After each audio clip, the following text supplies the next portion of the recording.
wife, and then we go back tomorrow. He gave you a roofie. He gave me, he gave me a roofie straight to my frontal lobe. You know, maybe I should go and try that because my thumb has been numb, and I thought it was like from the drive, like because of the way my elbow is sitting, but like it's still like it's weird. It's been going numb in these weird spurts. It's Taryn Lupo that did that, by the way, if anyone doesn't know. I don't want to just talk about some anonymous guy who's here that you can actually go see. And we're brought to you by Gummy Worms and Taryn Lupo's chiropractic. He's got what's cracking. That works. So Nikki, tell me more about PorcFest. Well, PorcFest has been really great so far, and it's only Tuesday. Oh, well, it's Wednesday morning now. But so I'm sharing a site with a tattoo artist, and she's here without any permission, Oh my. which is wonderful. And she's actually been tattooing my arm for the past few days. But what about the roads? Tommy, get Nikki up more on that thing, please. Thank you. Sorry. About the roads, that's how she got here. I did get here through many different states and many different roads. But last night there was a discussion in the Alt Expo tent about the use of force. You've been keeping up with this, right, Michael? Not my circus, not my monkeys, man. Right on. Well, I just wanted to say it was an interesting discussion, and it was finally had out. So, Who won? Force? I a winner. It was just good to have the discussion for the group of people that wanted to have it. I don't know, man. I kind of gave a little speech about that today in the middle of something that was a writing seminar on the hero's journey, and it had nothing to do with it, but I just busted out on that. I'm really tired of it. I don't want to talk about Well, it. yeah, let's hope after this. Yeah. I think that anybody that's talking about shooting cops is doing is putting themselves in danger, and they're not going to do it. They're just talking about it. I think there are people in the government compiling lists of that. I think anybody that tries to get you on record as you got to choose how you feel on this right now, one side or the other.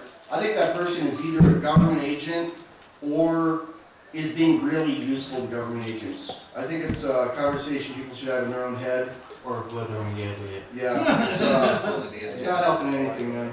No, completely useless. And you know, I came to like reading Boston Tea Party and stuff, and he writes books about like, you know, riflemen taking over Wyoming and then getting a nuke to come to live here, live here in paradise. And so it's nothing new to me, man. People have been having that conversation for 20 or 30 years, and I'm really tired of hearing it at every turn at PorcFest. I don't think there's a need of, we must talk about this at PorcFest. We must settle this. And I also think that anybody who puts on any event has any right to allow or disallow or invite or not invite anyone they want. It's private property, man. It's a private event. It belongs to the people that put it on. It doesn't belong to the masses. This isn't San Francisco, like, you know, this isn't the welfare department in San Francisco. The people that are putting it on can decide what to do with it. If somebody doesn't like it, they can do something else somewhere else. Exactly. Thank you. Well, you know, it's funny because I don't think Boston Tea Party considers himself an anarchist, so to speak. He's a minarchist, but he's not your daddy's minarchist, man. He is so minarchist that you can't even barely. I asked him one time, what are you? And he's like, I'm a minarchist, but it's hard to explain. And having read everything he's written and hung out with him and gone places with him and interviewed him a few times and talked to him a bunch, he is in his own category, and the word minarchist doesn't really fit on him. He's kind of a quantum minarchist. Well, yeah, I mean, it's interesting. You said you read You and the Police, and it changed you from minarchist to anarchist overnight, and I read... No, in 6 hours. Okay, in 6 hours. By overnight, by morning, I was waking her up and saying we're moving to Wyoming. Right on. You know, and I read Hologram of Liberty, and I know that wasn't specifically from a minarchist perspective, but that is what converted me to the minarchist. Well, he's a minarchist who hasn't voted in 25 years. Yeah. So.